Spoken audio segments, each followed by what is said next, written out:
tardes. Vamos a abrir nuestras Biblias en el Evangelio según San Mateo, capítulo 8. Evangelio según San Mateo, capítulo 8.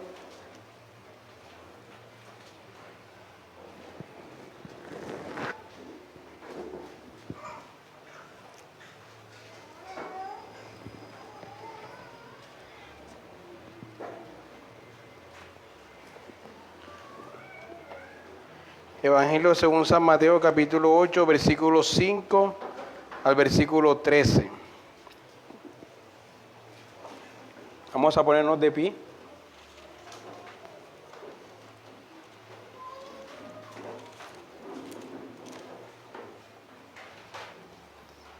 Dice la santa palabra del Señor.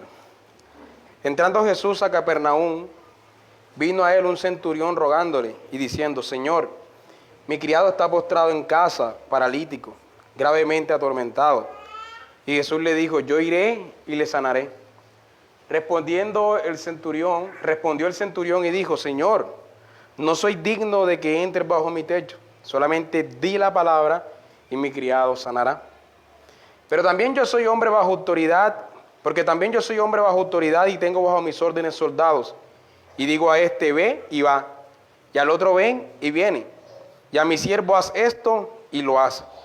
Al oírlo, Jesús se maravilló y dijo a los que le seguían: de cierto os digo que ni aún en Israel he hallado tanta fe.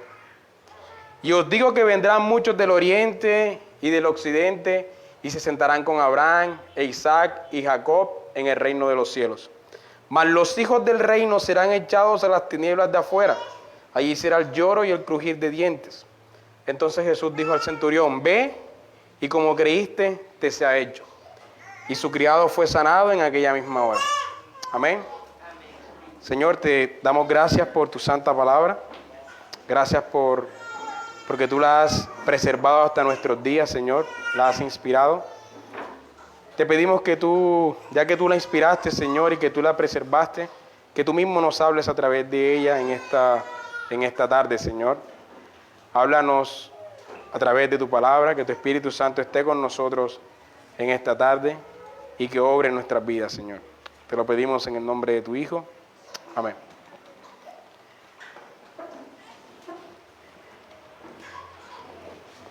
Bueno, este sermón le he titulado Reaccionando a la autoridad del Rey. Y como los últimos sermones que he estado dando aquí en el Evangelio de Mateo, no me voy a enfocar únicamente en un versículo, en un capítulo o en un pasaje, en una unidad de pensamiento como habitualmente hacemos, sino que voy a hacer lo que hemos hecho en las últimas predicaciones, que es ir por todo el contexto, mirar las diferentes escenas que están pasando para que logremos captar a más profundidad la idea del autor, ¿ya? Mateo escribe de una forma muy peculiar, haciendo muchos contrastes. Hay cosas que quedan, o sea, si no entendemos cómo escribían los judíos, se pasan por encima, no las notamos. Y vamos a estar en todo el capítulo 8 y en todo el capítulo 9 viendo lo que Mateo quiere hacer, lo que Mateo quiere contrastar, lo que Mateo quiere enfatizar. Y por último nos enfocaremos en este pasaje, capítulo 8, versículos 5 al 13, que es donde está la idea más clara de toda esta idea de pensamiento. Entonces, ya hemos dejado más que claro, mis hermanos, que la idea en los otros sermones que hemos tenido, que la idea de Mateo es mostrar la llegada del Rey. El Rey ha llegado, ¿sí? Cristo ha llegado, el Mesías esperado ha llegado, y este Rey va a extender sus dominios hacia los gentiles. Ellos creían que el Mesías solamente venía para Israel, para los judíos, y Cristo va a decir: no, mi reino es de todo el mundo, vengo a extender mi reino a todas las naciones, por tanto, id y hagan discípulos a todas las naciones. En el capítulo 2 hay un contraste bastante interesante y tiene que ver con el nacimiento de Cristo, cómo están recibiendo su nacimiento las personas. Ahorita no tendríamos que leer todo el pasaje, y para ahorrar tiempo, lo que está ocurriendo ahí es que Cristo está naciendo y vienen los magos del oriente, es decir, vienen de una nación gentil, porque el oriente de Israel era Babilonia. Ellos venían del oriente y dice que vienen porque quieren adorar al rey de los judíos que ha nacido. Es decir, los gentiles están viniendo desde muy lejos para adorar a aquel que ha nacido, aquel rey esperado. Y los judíos que estaban ahí mismo, nos dice Mateo en ese mismo capítulo 2, que omitieron el nacimiento de Cristo, no prestaron atención. Incluso Herodes se indigna por este nacimiento y dice que los judíos, igual que Herodes, o sea, actuaron igual que Herodes, fueron indiferentes. Entonces, claramente, por supuesto, no todos los judíos, ¿no? Porque en Lucas vemos que los pastores que estaban cerca fueron al rebaño, que estaban cuidando las ovejas, fueron y observaron el nacimiento de Cristo. Pero Mateo quiere mostrar un contraste entre los judíos como nación, no como individuos, y los gentiles que vienen a adorar. Los judíos hacen caso omiso al nacimiento, pero los gentiles vienen desde muy lejos y adoran. Y ese contraste, ese mismo contraste judío y gentil, se va a hacer bastante evidente en esta parte del capítulo 8 y del capítulo 9. Así que esa misma idea estará presente en la enseñanza de hoy. Veremos el contraste entre la reacción que están teniendo los judíos ante la autoridad manifiesta del rey y la reacción que van a tener los gentiles ante la autoridad manifiesta del rey. Y en el contexto del pasaje nos encontramos con el famoso Sermón del Monte. Ya muchas veces lo hemos enseñado en esta congregación. El Sermón del Monte es el que va desde el capítulo 5 al capítulo 7 de Mateo. Ustedes lo han leído muchas veces, ahí se hablan de las bienaventuranzas.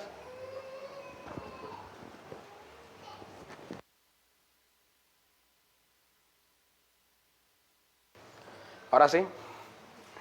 Ustedes lo han leído muchas veces, ahí se habla de las bienaventuranzas, se habla de que debemos ser la sal del mundo, se habla de que debemos ser la luz del mundo. Cristo va a la ley y va al corazón de la ley. Dice que adulterar con una mujer no es solamente el acto físico, sino también hacerlo con nuestros pensamientos. Matar a una persona no es solamente el acto físico, sino que en nuestros corazones ya lo hemos hecho muchas veces. Entonces Jesucristo lleva la ley a más profundidad, pero es bien interesante cómo termina el Sermón del Monte, porque en este Sermón del Monte la mayoría de los teólogos concuerdan que lo que Cristo está haciendo aquí es estableciendo su programa de gobierno, es decir, Él es el rey que ha llegado y este rey está trayendo cuál es el programa de gobierno para su reino, cuál es la ley que deben seguir los ciudadanos de este reino. Trae su programa de gobierno, pero es interesante cómo termina y esto ha sido siempre malinterpretado. Dice versículo 28 del capítulo 7: y cuando terminó Jesús estas palabras, la gente se admiraba de su doctrina, porque les enseñaba como quien tiene autoridad y no como los escribas. Ahora vamos a explicar mejor esto, pero antes de explicarlo, es bien interesante también lo que ocurre en el capítulo 7, versículos 21 al 23, y este es uno de los pasajes muy famosos. Nosotros siempre lo leemos y dice: no todo el que me dice Señor, Señor, entrará en el reino de los cielos, sino el que hace la voluntad de mi Padre, el que está en los cielos. Muchos me dirán en aquel día: Señor, Señor, no profetizamos en tu nombre, y en tu nombre echamos fuera demonios, y en tu nombre hicimos muchos milagros. Y entonces los declararé: nunca os conocí, apartados de mí, hacedores de maldad. Por lo general, cuando nosotros leemos este pasaje, lo primero que se nos viene en mente es los falsos profetas. Usted nunca va a escuchar un sermón de este pasaje que no se hable de los falsos profetas. Los falsos profetas, los falsos maestros, pero cuando los oyentes o los lectores de Mateo y los oyentes del Sermón del Monte escucharon estas palabras por primera vez, no pusieron sus ojos sobre los falsos profetas, sino sobre aquel que estaba diciendo que era Señor y que los iba a juzgar. Es decir, pero, o sea, este se está declarando Señor y se está declarando juez. Eso es lo que estaba haciendo Cristo ahí. De hecho, cuando leemos Mateo, completamente, es la primera vez que Cristo se presenta como Señor ante la audiencia. No lo había hecho. Hasta el momento solamente Satanás le había llamado Señor en la tentación, en el capítulo 4. Pero hasta el momento Cristo no se había declarado Señor. Y aquí lo está haciendo sobre los falsos profetas. Y no solamente se declara como Señor, sino que se declara como juez. Es Dice que en aquel día muchos me dirán y yo les condenaré. Así que este hombre que está diciendo esto, ¿quién es? ¿Por qué él dice eso? O sea, los lectores de Mateo, pero ¿quién es este? Y las personas presentes, pero ¿con qué autoridad dice este hombre estas cosas? ¿Sí? Un sermón bien enfocado de ese pasaje tiene que enfocarse en aquel que se está declarando Señor de todas las cosas. Porque ese fue el principal objetivo que nosotros vemos, por el cual fueron dichas estas palabras. Nosotros siempre nos enfocamos en los falsos profetas y por supuesto, terrible, qué terrible, ¿no? Ser un falso profeta y en aquel día, después de llamar Señor, Señor, recibas ese juicio. Pero aquí lo que resalta es quién es el que se está declarando Señor y juez. Precisamente por eso, el sermón termina diciendo que la gente se maravillaba de su doctrina. O sea, pero ¿quién es este que dice estas locuras? Porque enseñaba como quien tiene autoridad y no como los escribas. Enseñaba como quien tiene autoridad porque decía que él juzgaría a los falsos profetas. Y esto es bien interesante. Y entonces lo que hace Mateo es que en los capítulos posteriores va a mostrar la autoridad del rey. Ya que él enseña como quien tiene autoridad, esta autoridad va a ser manifiesta ante los lectores de Mateo y va a ser manifiesta ante nosotros en esta predicación. Así que vamos a analizar toda esta porción del capítulo 8 y del capítulo 9. Jesús demuestra su autoridad. Lo primero que hace Jesucristo es mostrar su autoridad sobre las enfermedades. Lo demuestra sobre el leproso, capítulo 8, versículo 1. Cuando descendió Jesús del monte, le seguía mucha gente. Y aquí vino un leproso y se postró ante él diciendo, Señor, si quieres. Noten las palabras que se usan. Las palabras son intencionales. No dice si puedes. Él no está dudando del poder, sino del deseo. Si quieres. Señor, si quieres, puedes limpiarme. Es decir, no es una cuestión de poder. O sea, no es algo, esto de que si me limpias o no es si te falta poder o no tienes poder, si te falta autoridad o no tienes autoridad, sino es si quieres. Jesús extendió la mano y le tocó diciendo, quiero. Se limpió y al instante, note la palabra, y al instante. No al día siguiente, no al instante. Su lepra desapareció. Entonces Jesús les dijo, mira, no le digas a nadie. Si no ve, muéstrate al sacerdote y presenta la ofrenda que ordenó Moisés. En el capítulo 14 y 15, en el versículo 14 y 15, vemos a Jesús sanando a la suegra de Pedro. Vino Jesús a casa de Pedro y vio a la suegra de este postrado en cama, con fiebre, y le tocó su mano y la fiebre la dejó inmediatamente. Y ella se levantó e inmediatamente le servía. En el capítulo 9, versículo 20, 22, tenemos a la famosa mujer del flujo de sangre, ¿no? Pero Jesús volviendo y mirándola dijo, ten ánimo, hija, tu fe te ha salvado. Y la mujer fue salva desde aquella hora. Hablando, por supuesto, ustedes saben, la mujer tenía un flujo de sangre y decía, si tan solo tocare el borde de su manto, seré sana o seré salva. Y al instante, cuando la tocó, dice que salió como poder, ¿no? Da a entender como que sintió lo que fue. Salió algo de ahí y inmediatamente fue sana. Entonces Cristo está demostrando su autoridad sobre las enfermedades. Pero Cristo también demuestra su autoridad sobre las discapacidades. En el capítulo 8, versículos 5 al 9. No es el capítulo 8. Es el capítulo 9, versículo 1. Jesús demuestra su autoridad sobre un paralítico. Entonces, entrando Jesús en la barca, pasó al otro lado y vino a su ciudad. Y sucedió que le trajeron un paralítico tendido sobre una cama, y al ver Jesús la fe de ellos, dijo al paralítico, ten ánimo, hijo, tus pecados te son perdonados. Entonces algunos de los escribas decían entre sí, este es blasfema. Y conociendo Jesús los pensamientos de ellos, dijo, ¿por qué pensáis mal en vuestros corazones? Porque, ¿qué es más fácil decir? ¿Qué piensan ustedes? ¿Qué es más fácil decir? Los pecados te son perdonados, a decir, levántate y anda a un paralítico. ¿Qué es más fácil decir? Pues para que sepáis que el Hijo del Hombre tiene potestad, tiene autoridad en la tierra para perdonar pecados, dice entonces al paralítico, levántate, toma tu cama y vete a tu casa. Y entonces él se levantó y se fue a su casa. Y la gente al verlo se maravilló y glorificó a Dios, que había dado tal potestad, tal autoridad a los hombres. Pero también Cristo demuestra su autoridad sobre un ciego. En el versículo 27 dice, pasando Jesús de allí, le siguieron 2 ciegos dando voces y diciendo, ten misericordia de nosotros, hijo de David. Y llegado a la casa, vinieron a él los ciegos, y Jesús les dijo, ¿creéis que puedo hacer esto? ¿Creéis que puedo hacer esto? Y ellos dijeron, sí, Señor. Entonces les tocó los ojos diciendo, conforme a vuestra fe os sea hecho. Versículo 30, y los ojos de ellos fueron abiertos y Jesús les encargó rigurosamente diciendo, mirad que nadie lo sepa.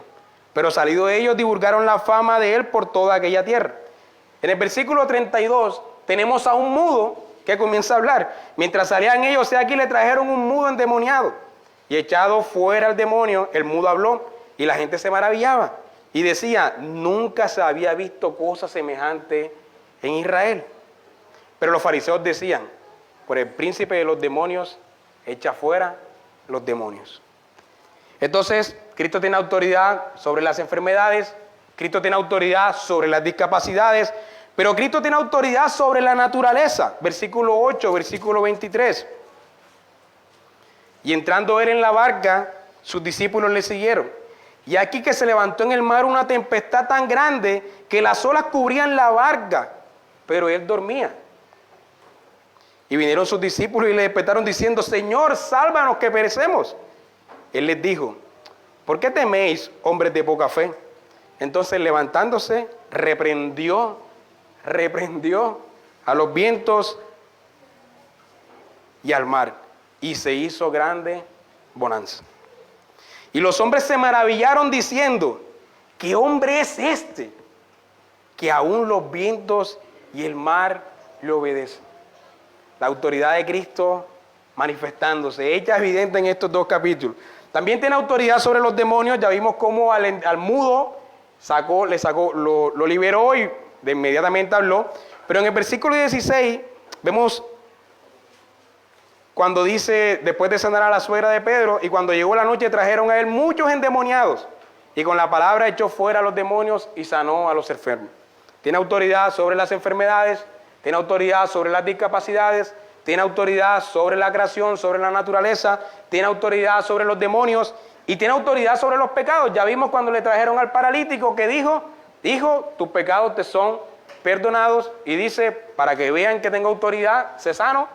Nos estaba diciendo que él tiene autoridad sobre los pecados, pero también tiene autoridad sobre la muerte.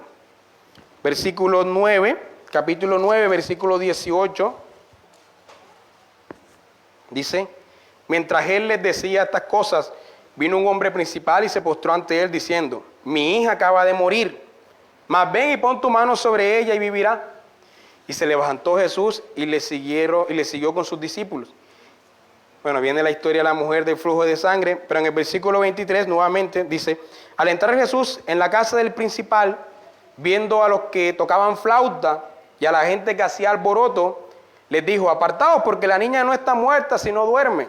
Y se burlaban de él. Pero cuando la gente había sido echada afuera, entró y tomó de la mano a la niña y ella se levantó. Y se difundió la fama de esto por toda aquella tierra. Así que Cristo tiene autoridad sobre las enfermedades, tiene autoridad sobre las discapacidades, tiene autoridad sobre la naturaleza, tiene autoridad para perdonar pecados, tiene autoridad sobre los demonios y tiene autoridad sobre la muerte. Todo en 2 capítulos.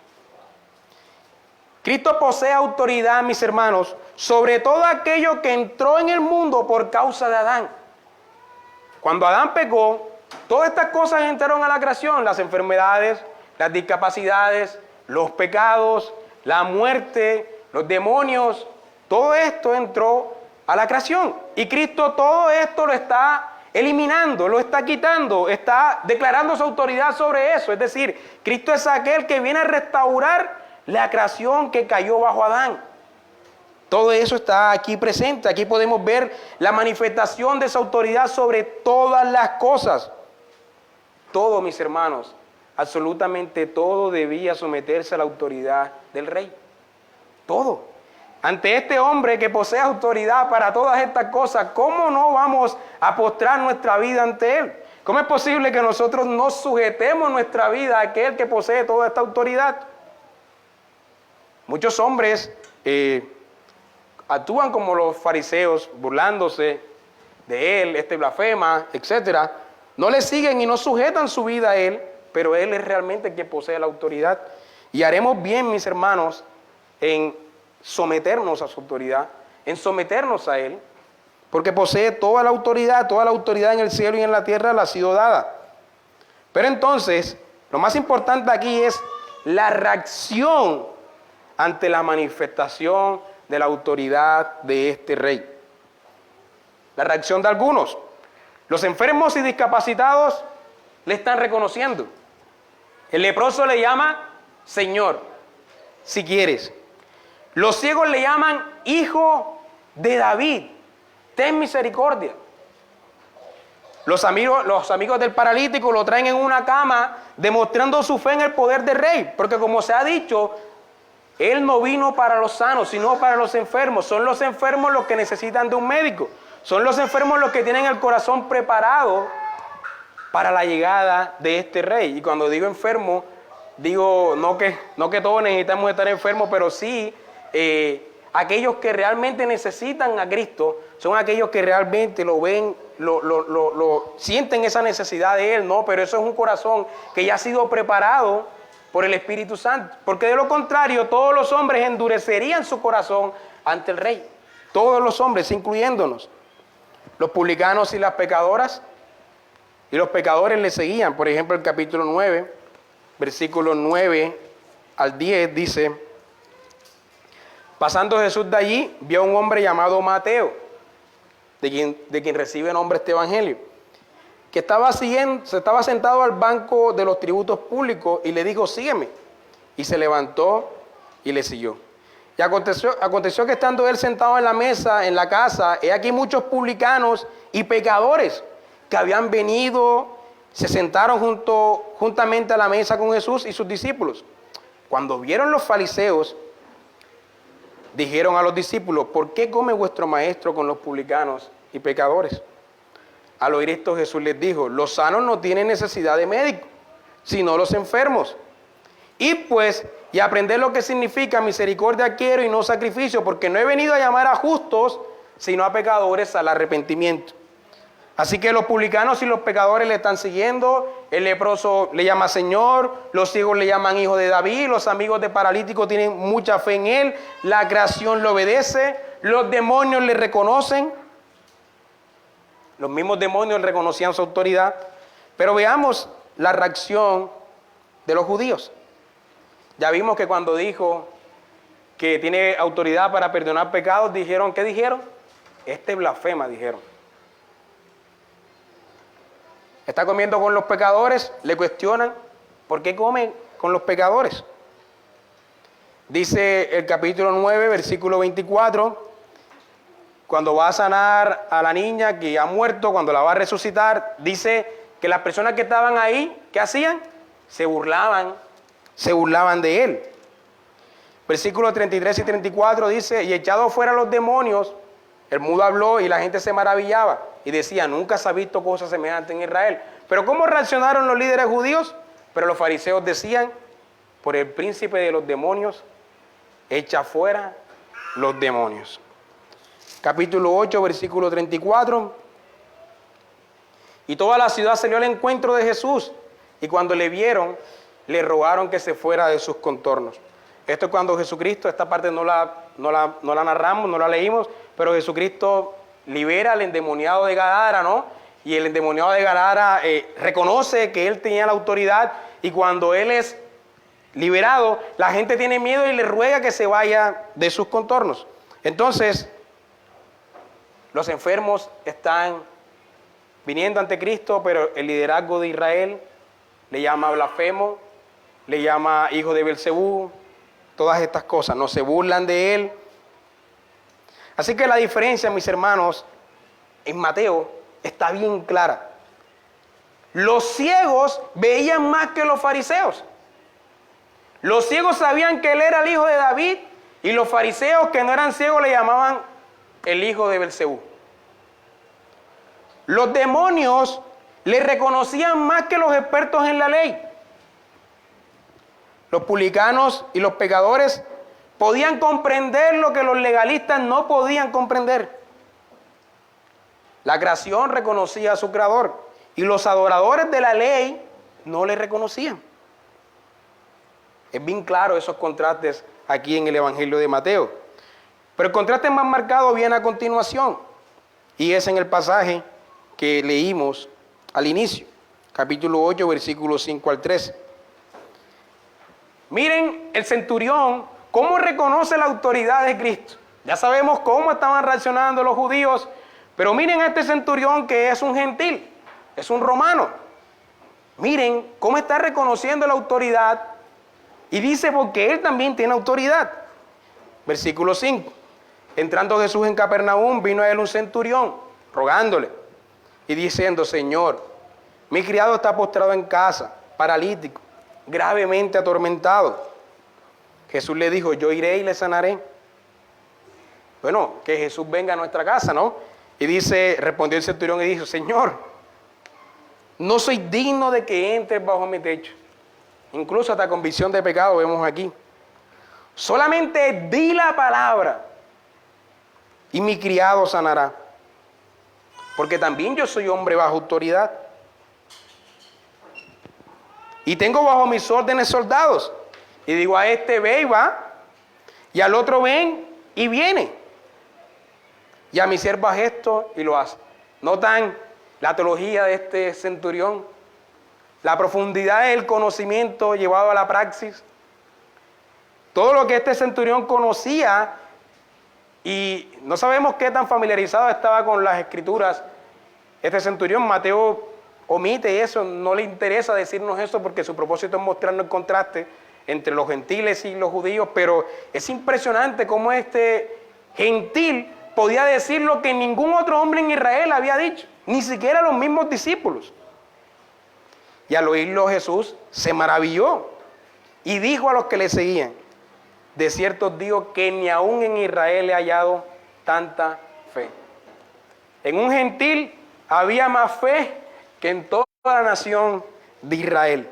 Había más reconocimiento de su autoridad que en toda la nación de Israel. Así que este hombre que posee autoridad, por eso reconoce cuando otro hombre posee autoridad.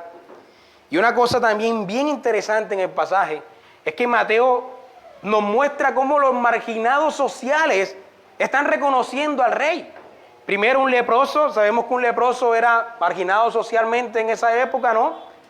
Luego un centurión, es decir, un gentil, otro marginado social para los judíos. E inmediatamente después de la narración del gentil, sana a la suegra de Pedro, una mujer, otra marginada socialmente en la sociedad de Israel. Es decir, los marginados sociales son los que están reconociendo a este rey. Y ante los lectores de Mateo esto debía ser evidente. Y noten cómo se contrasta eso con la reacción de los líderes de Israel, ¿no? Pero los fariseos decían: por el príncipe de los demonios, echa fuera los demonios. No como el centurión romano, sin ser un experto en la ley, reconocía lo que estaba pasando, y estos expertos en la ley culpaban, le blasfemaban de él diciendo que era hijo de Belcebú prácticamente. Así que mientras el gentil, sin ser conocedor de la ley, reconoce perfectamente la autoridad del rey, los judíos, los líderes judíos, la acusaban de blasfemo y decían que obraba a través del diablo, a través de Belcebú, príncipe de los demonios. Así que lo que sigue a continuación, mis hermanos, es que la fe del centurión va a ser alabada. Al oírlo Jesús se maravilló y dijo a los que le seguían: de cierto os digo que ni aún en Israel he hallado tanta fe. Mientras el centurión creía, los judíos se burlaban de él. Mientras este centurión creía, los judíos le cuestionaban. Mientras este centurión reconocía su autoridad, los judíos huían de él. Y ni aun los discípulos poseían esa fe. Así que el pueblo se maravillaba de lo que él hacía, pero ninguno poseía la fe que este gentil poseía. Y entonces, a continuación, versículo 11, y os digo que vendrán muchos del oriente y del occidente, y se sentarán con Abraham, e Isaac y Jacob en el reino de los cielos. Mas los hijos del reino serán echados a las tinieblas de afuera. Allí será el lloro y el crujir de dientes. Entonces Jesús dijo al centurión: ve, y como creíste te sea hecho. Y su criado fue sanado en aquella misma hora. Cristo, mis hermanos, lo que está haciendo aquí es un anticipo de lo que ya vimos en los otros sermones, ¿no? Que fueron en el capítulo 15 y en el capítulo 20-21. Lo que pasa es que llevamos la serie al revés, ¿no? Comenzamos el capítulo 20-21, después bajamos al capítulo 15 y ahora estamos en el capítulo 8, pero si vemos la historia progresivamente, estamos viendo un anticipo aquí de lo que ocurre en esos pasajes, ¿no? Que Cristo comienza a contrastar las ciudades gentiles con la judía y comienza a mostrar que el reino va a ser quitado de los judíos y sería dado a los gentiles. Pero aquí lo que está pasando es que el Señor está declarando las bendiciones del pacto a todas las naciones. Cristo está declarando que su reino se está haciendo y se va a hacer universal, como hoy nosotros somos testigos. ¿Qué significan estas declaraciones de aquí? Los gentiles comiendo en la mesa de Abraham, de Isaac y de Jacob. Normalmente, cuando en las Escrituras se usan estos tres nombres juntos, Abraham, Isaac y Jacob, es simplemente un recordar del pacto. Porque Dios hizo un pacto con Abraham, que después se lo reconfirmó a Isaac y después lo reconfirmó nuevamente con Jacob. Entonces, cuando se invoca el nombre de Abraham, Isaac y Jacob, siempre es en referencia a que acuérdense del pacto hecho con los patriarcas. Y lo que está diciendo aquí Cristo es que todos los gentiles vendrían a comer, es decir, vendrían a gozar de las bendiciones del pacto. Es decir, nosotros somos el verdadero Israel. Nosotros somos los verdaderos descendientes de Abraham, de Jacob y de Isaac. Somos los que nos sentamos y comemos a la mesa con ellos. Aquí no hay una referencia a las bodas del Cordero. En otros pasajes sí la hay, pero aquí no hay una referencia a eso. Aquí la referencia es clara para los lectores de Mateo y para la audiencia de Jesús. Él les estaba diciendo que ahora los gentiles harían parte del pueblo del pacto. Como leíamos hace un momento en el Salmo 96, deciden las naciones, Jehová reina. Porque todos van a recibir las bendiciones de pertenecer a este pacto. Y eso seguramente, mis hermanos, tuvo que molestar mucho a la audiencia. Decir que los gentiles gozarían de estas bendiciones y decir que ellos serían echados fuera, tuvo que sacar de quicio a los hipócritas y a los incrédulos que estuvieron allí presentes, porque en vez de recibir las bendiciones del pacto, lo que iban a recibir es juicio. Ellos serán echados afuera, dice. Allí será el llanto y el crujir de dientes. En vez de gozar de las bendiciones del pacto, van a recibir juicio. Así que esta era una declaración contundente y que debía fastidiar a los líderes judíos. Y esto, mis hermanos, era una declaración del reinado de Cristo sobre todas las naciones.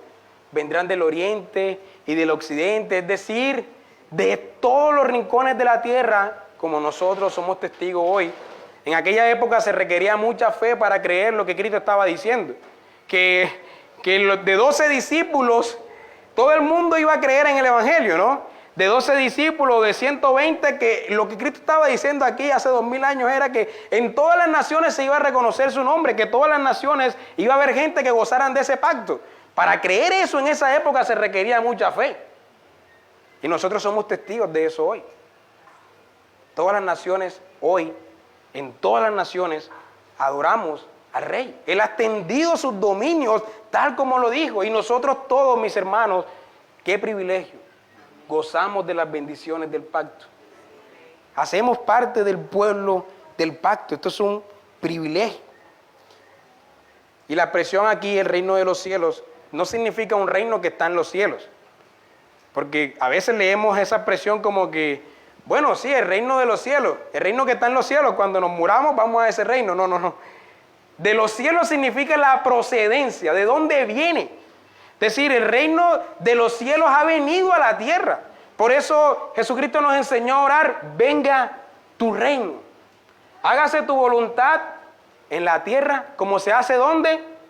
En el cielo. Entonces el reino de los cielos viene a la tierra. Hágase tu voluntad en la tierra como se hace en el cielo. Venga tu reino.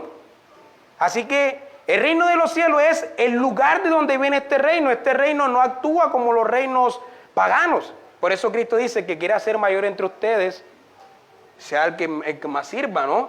Y no se enseñoreen de los otros. No. Aquí el más grande no es el que más se enseñorea, sino que el más grande es el que más sirve. El más grande es el más humilde. El más grande es el que más le sirva a los otros. El que está pensando, como nos enseñaba Alex el domingo pasado, el que está pensando en el bien del otro. Y eso es humildad. Y ese es el verdadero amor. El verdadero amor no es egoísta, sino que está pensando en el beneficio de los demás. Y ese es el programa de gobierno del reino de los cielos. Bienaventurados los que lloran, bienaventurados los pacificadores, bienaventurados, ustedes saben, los que se lamentan. Ahorita se me escapan todas las bienaventuranzas, pero ahí están. Mateo capítulo 5. Todos esos son bienaventurados. Y esos son los que hacen parte del reino que viene de los cielos. Así que cuando Cristo dice, mi reino no es de este mundo, no está diciendo que su reino no tenga nada que ver con este mundo.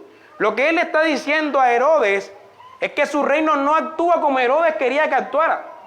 Herodes pretendía que Cristo armara una revolución y como Herodes le decía, no, Herodes no, Pilato, perdón.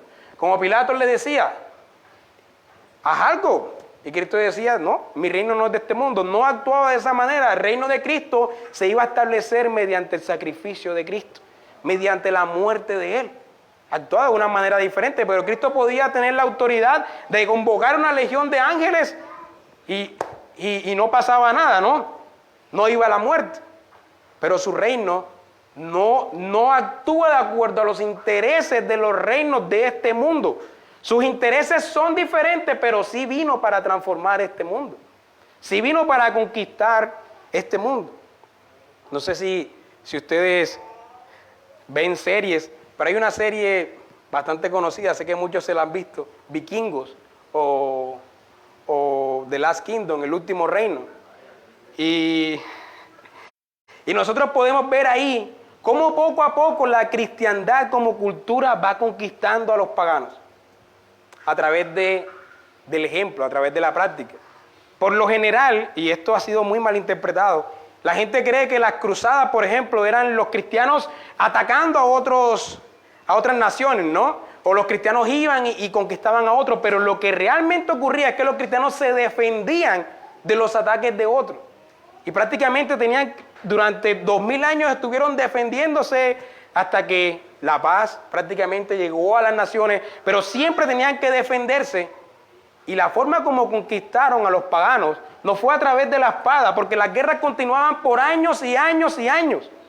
La forma como conquistaron a los paganos fue a través del ejemplo, a través de la vida, a través de la predicación. Poco a poco los paganos fueron convirtiéndose en mejores hombres, en buenos hombres. Sabemos que eso no salva, pero esas son las influencias del Evangelio, las influencias del reino. Y nosotros vivimos en una sociedad que ha sido muy influenciada por el cristianismo. Están las bases de esta sociedad, a pesar de que es una sociedad muy incrédula, las bases y su moral son cristianas. Así que Cristo estaba diciendo algo aquí que ya nosotros lo vemos hoy. Del oriente, del occidente, vendrán y se sentarán en la mesa de Abraham, en la mesa de Isaac y en la mesa de Jacob. Eso no es otra cosa que atesorarse de las promesas del pacto como nosotros lo estamos haciendo. Gozamos de esos privilegios y gozamos de esas bendiciones. Todas las naciones entonces, mis hermanos, harán parte de su reino y el reino se hace universal y se extiende a los gentiles. Así que los gentiles reciben y reconocen la autoridad del rey del mundo, pero los líderes judíos no, ni le recibieron, ni reconocieron su autoridad. Entonces blasfemaron de él. Y por eso el Evangelio de Mateo termina diciendo: id y haced discípulos a todas las naciones. Cristo le rechazó y extendió sus dominios a todas las naciones con aquellos judíos que sí creyeron en él como los discípulos. Pero aún más, todavía está la promesa de que Israel volverá al Señor. Otro día podemos hablar de eso. El punto aquí, mis hermanos, es que debemos recordar los privilegios de pertenecer al pacto, los privilegios de pertenecer a la iglesia del Señor, los privilegios de pertenecer a su reino, de ser embajadores de su reino, los privilegios de hacer parte del cuerpo de Cristo, del cuerpo de la unidad de Cristo, de su iglesia. Debemos recordar esos privilegios.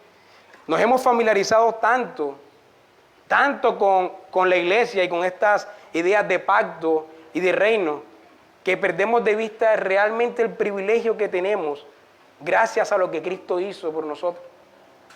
Es un gran privilegio, mis hermanos, y debemos entregarnos totalmente a este reino, totalmente a la iglesia, totalmente al pacto, así como Cristo se entregó totalmente en su crucifixión, en el sacrificio. Nosotros también debemos hacerlo.